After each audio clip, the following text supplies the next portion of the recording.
Let's see this question. The question is saying that two blocks A and B of masses 3m and m respectively are connected by a massless and inextensible string. The whole system is sustained by a massless string as shown in figure. The magnitude of acceleration A and B immediately after the spring is cut respectively. Clear? तो अगर हम concept की बात करें इस पे, तो concept में हमें पता है स्प्रिंग फोर्स क्या होता है, केक्स। और स्प्रिंग अगर हम बात करते हैं, मान लो ये कंसेप्ट है हमारे पास, कुछ इस टाइप से था ये। एक बार मैं रफ डायग्राम बना देता हूँ। ये 3m है और ये m है। तो अभी अगर ये इक्विलिब्रियम, एट इक्विलिब्रियम की बात कर रहे हैं, एट इक्विलिब्रियम,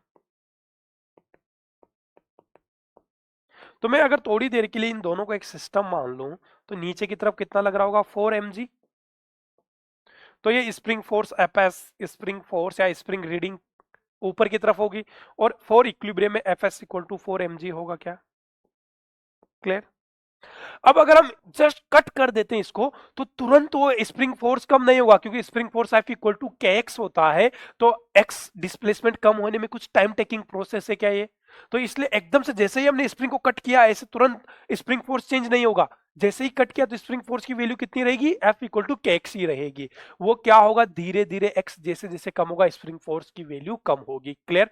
तो हमारे पास just after the cut spring force क्या हो रहने वाला है, तो just after the cut string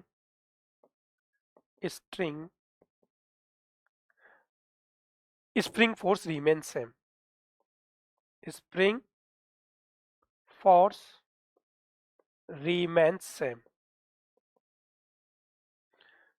because spring force क्या होता है, क्योंकि हमें पता है Fx इक्वल टू तो kx होता है, और x इज द स्ट्रेचिंग या कंप्रेशन। तो वो एकदम से जीरो, तो स्ट्रेचिंग या कंप्रेशन एकदम से जीरो तो हो नहीं सकता, इसलिए हम जस्ट इमीडिएट की बात करेंगे। तो उस केस पर तो हम क्या बोल देते हैं कि स्प्रिंग फोर्स में कोई चेंजेस नहीं आया। चलो कंसेप्ट देखते हैं अब इसका। तो वही कंसेप्ट हो गया, तो अब एप्लीकेशन देख लेते हैं। तो मुझे बताओ, एट इक्विलिब्रियम पोजीशन की बात कर लेता हूं मैं। एट इक्विलिब्रियम पोजीशन, इक्विलिब्रियम, नीचे बताओ इन दोनों को एक सिस्टम बोल दे थोड़ी देर के लिए। तो नीचे कितना, 4mg, तो ऊपर स्प्रिंग फोर्स एफएस। तो मुझे बताओ एफ एस इक्वल टू कितना होगा, 4mg। Clear?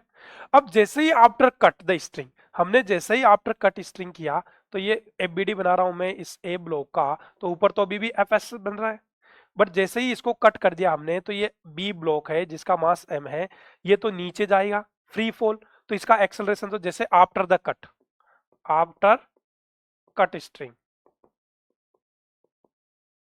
Just after cut string, just after cut string, तो ये तो क्या हो जाएगा जी, एक्सेलरेशन जी से फ्री फॉल होगा इसका, तो फ्री फॉल, इसको तो कोई रोकने वाला ही नहीं है, तो इसका तो acceleration D to gravity G नीचे की तरफ। चलो बात करते हैं हम ए ब्लॉक की, तो नीचे की तरफ इसका मास कितना था, 3m, तो नीचे कितना होगा, 3mg। ऊपर कितना fs, तो अभी भी fs इक्वल टू कितना आया था, 4mg आया था क्या? तो अगर इसकी बात करेंगे तो इसका एक्सेलरेशन ए ऊपर की तरफ होगा, कितना होगा, तो इसके लिए वही second F net equal to M में लगा दूं, तो क्या हो जाएगा, fs minus 3mg equal to उसका मास 3a। क्या लगाया हमने, F net equal to M A.